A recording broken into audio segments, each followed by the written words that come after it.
Zay ny makasika an'iny fa mbola eo amin'izay tontolony sosialy izay hatrany kosa no entina ho anao ao anatin'ity fanadidina manaraka ity.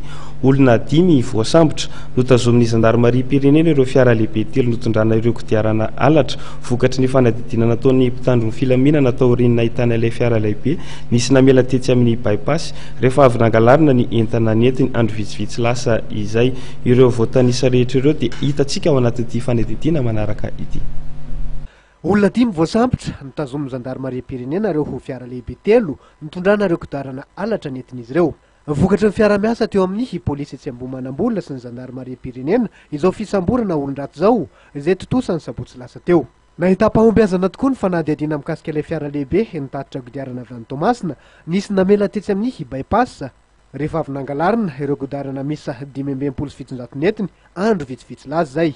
Araka ny fanazavana nentiny gendarme principal hors classe Randriamanantena Henri Bertrand, chef de brigade etsy amin'ny gendarmerie etsy Betongolo, dia olona iray voaroroy praitsokombakomba tamin'ity raharaha ity no voasambotra tao Moramanga. Izy io no nanoro ireo namany izay nirepetsapetsa tamin'ny alatra kodiarana. Rehefa nitoy ny fanadihadiana dia tratra tao amin'ny dépôt etsy Tosy sy Ambohimanambola ireo kodiarana ambiny miisa 425.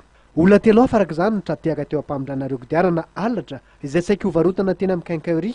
Atao fianadihadiana avokoa ireo olona 5 voasambotra ankehitriny. Mbola tsy hita kosa ilay mpamiry ilay fiara lehibe navela teny amin'ny bypass andro vitsivitsy lasa zao.